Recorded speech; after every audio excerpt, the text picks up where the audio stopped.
Welcome to Prep My Art and Prep My Art Academy. We are so happy to have you viewing today, and we are with a Grammy-nominated guest. We are here with Dr. Zhou from Michigan State University. Dr. Zhou, thank you so much for visiting with me today. Thank you for having me. My name is Zhou Tian. I teach at Michigan State University in the composition area. So it's my pleasure to talk to you. Yeah, this is super exciting. So let's tell the audience a little bit about you. Where did you study and what was your instrument? So I studied composition at Curtis Institute of Music in Philadelphia. And then after that, I went to the Juilliard School in New York for my master's. Wow. My instrument has always been piano. It's always been a really big part of my music making. I'm a very intuitive composer, so I have to hear everything before I write them down. So piano becomes this vehicle for all ideas. Wow. And for my doctoral study, I went to University of Southern California in LA. Wow, very cool. That must have been really a neat experience to have the East Coast and then to have the West Coast. And now you're here in Michigan. That's right. I'm hitting all all parts of the country. Yeah, you're getting it all. You're getting it all. Yes. You're brave. Yes, yes. Yeah, very cool. So let's talk a little bit about your journey as a composer. When did you become inspired to become a composer, and then what did you do? How did that grow and evolve? That's a great question because I never actually knew there was a job called composer. When I was growing up, I thought all the composers were already dead, right? Because there's Beethoven, there's Brahms, there's Tchaikovsky, and all of those people are long gone. And then one day I went to a concert when there's a living composer wrote a new piece, and the symphony orchestra played it, and I realized, oh, for classical music, you have that category of still living and breathing composers writing new music. And that's very, very inspiring.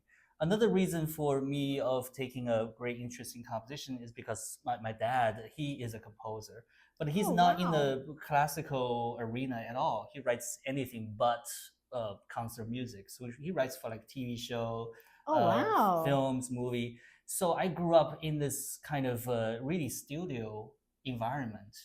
So even though I didn't know the classical composer, I knew the non-classical music making was very, vibrant. Right. So as I said, I play piano. So Monday through Friday, I was practicing Bach, Brahms, Beethoven, all the strict kind of classical training. Yeah.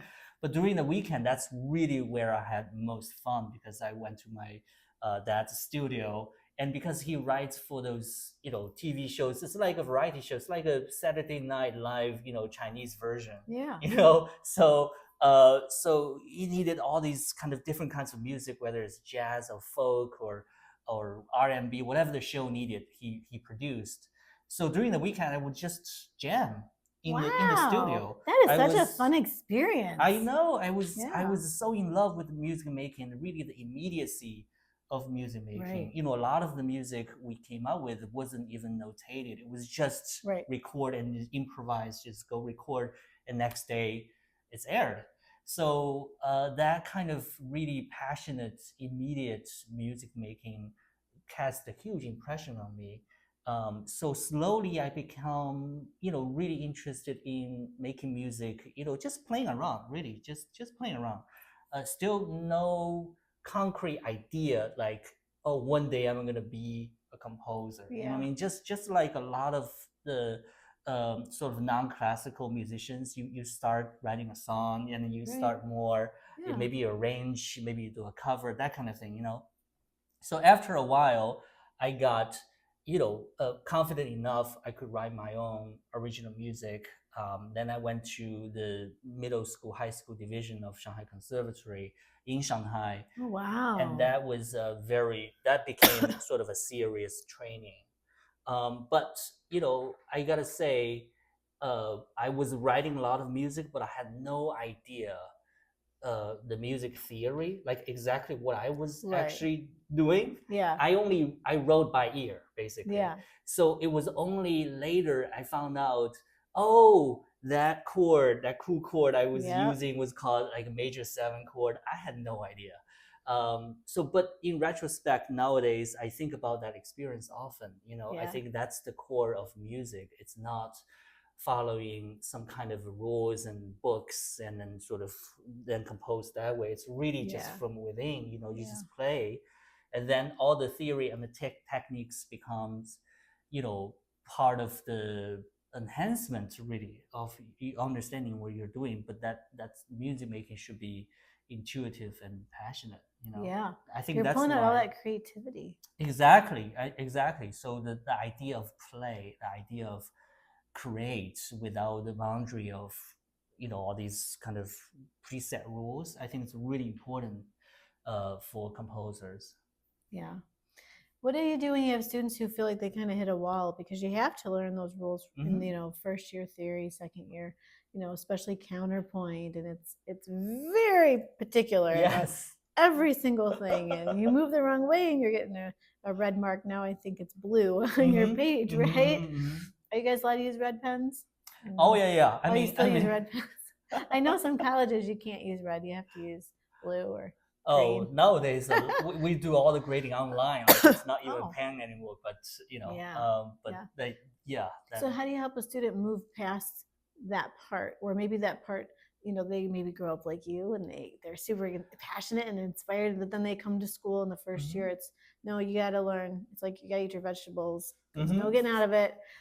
But then how do you help them get into that romance stage of writing? Right. I think the writing part and the music theory and training, sometimes they are viewed, at least in composition profession, a little bit separate. So, you know, you take your theory class and your theory teacher may mark you down for, you know, making mistakes and here and there. But when you go to your composition teacher, when student comes to me, I never would say, oh hey, there's a illegal parallel fifth here and there. No, the composing part is supposed to be the free composed work.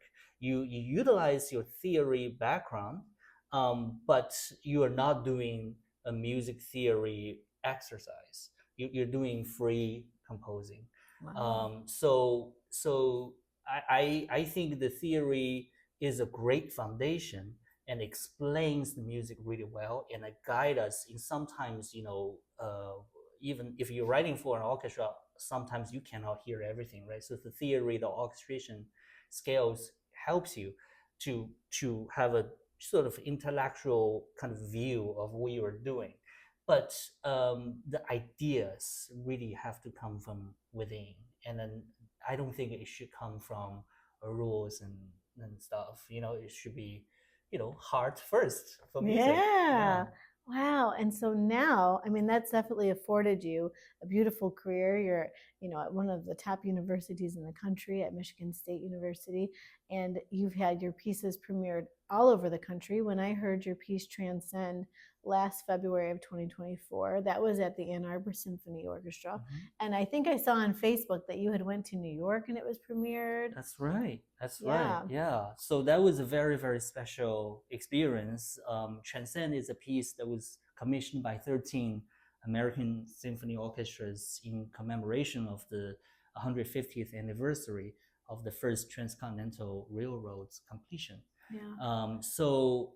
You know, the 13 American orchestras are, you know, all from, you know, all over the place, from Reno, Nevada to you know, somewhere, even Michigan State University was part of it, to Stanford University, you know, all these different organizations. I was just really excited and happy after the 13 had done the work. Other orchestras started to pick up the work and just to perform it. So New York Philharmonic did it, San Francisco Symphony did it, and actually, yeah, the Ann Arbor Symphony was 1 week before the New York Phil performance. So I was at Ann Arbor, and the next week I went to New York. To hear your work play, really, I think for a composer is the best feeling. you Yeah. know, because the work is largely done. Yeah. You're there, you're enjoying, and then you see the little differences that people, how people play your music, and that's really, really a beautiful thing. Yeah. I can just imagine. It's kind of like you made this beautiful dinner and now everyone's here and able to enjoy it. But it's probably way better than that. I mean, I can't I even think it's imagine. way better than Yeah, that. it's really way, way, way better than that. And each So- time is a little different. You Yeah. know, let's say an Yeah. orchestra do 2 performances, Saturday and Sunday. I can tell the Sunday will be just a little bit different. Yeah. And then that's the beauty of live performances. It's Yeah. not a recorded medium. Every time is a little bit different. Every time beautiful things happen. So and you can see that happen in real time. The growth. I really love that. Wow. That's so cool. So now you're Grammy nominated. Tell us a little bit about that.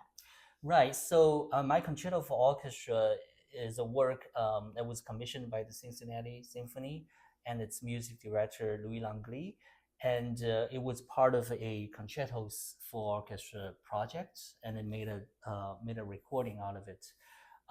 So I was just really honored for Yeah. that project alone. But then one day, I think it was a Tuesday because they usually announce the nomination on Tuesday.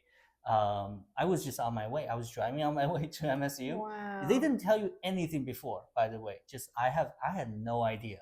I was just driving, and my wife called me on the phone saying people are congratulating me for you, and then for some Grammy thing, and I said, oh, that's probably the recording getting some recognition, maybe nominated for like the best performance or best engineered album, something like that. I had no idea it has anything to do with me. Wow. I was just really honored if I could be maybe part of that. Yeah. And they were like, no, they said it's you got nominated. And then I stopped my car and check Grammy.com, and that it was I was so grateful. It was nominated by Grammy for the best contemporary classical composition. Wow. I just never thought that would happen. So that was very special. That is very special. Congratulations. Thank you very much. Yeah, Thank very you. cool, very cool. So what advice do you have for students? A lot of times like middle school, they're starting to explore their sound. Like you said, they don't maybe not know the theory, but they know what sounds good. They know when they play something, it creates an emotional attachment to that sound, right? And then they evolve more into high school, and then they're like, oh, I actually enjoy composing. What are your thoughts? What direction would you want to encourage them in? Do it like me. First of all, pick up an instrument and be good at least with one instrument. I think like proficient.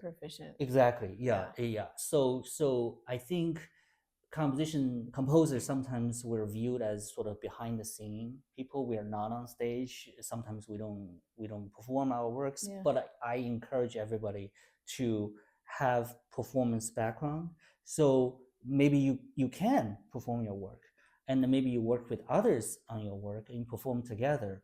You really learn the most from other performers. It's that kind of collaborative environment. You learn what to do, what not to do. You know what I mean?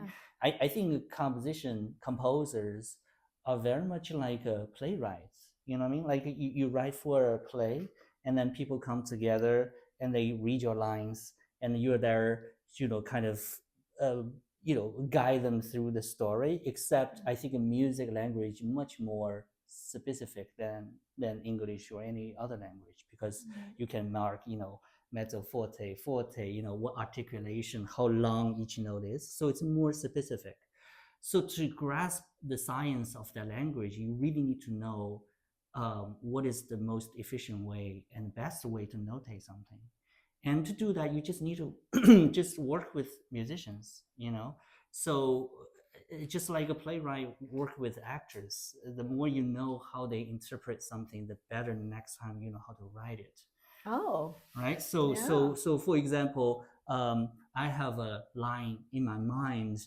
it sounds like ba-da-dee-da-dee-da-dum. Okay, there is like 20 ways to write that down. Right. From the worst possible way to the best way, then everybody gets the music. Oh, I got this. Da-da-dee-da-dee-da. Everybody play exactly how you want, right? So that's the experience comes from working with the musicians enough times you know, this should be the way. And being a performing musician yourself, because you learn from other works, how they wrote these phrases, how to mark certain things. So pick up an instrument, be good at it. And so that's number one. Number two, important, don't get confined by the theory, like we talked about before. Right. Just write whatever that sounds the best to you. And then you'll have plenty of time in college, in other Right. degree programs, to find out exactly what you did. But just imagination first, sound first, the music first, and then and it will just make the whole thing more fun. That's so cool. Yeah. Awesome. Wonderful. So we really appreciate you being on for Prep My Art today. Would you like to share with everybody your thoughts about Prep My Art? Yes, I think it's an excellent program. So go check it out, Prep My Art. Awesome. Thank you guys. Have a great day. Thank you. Bye.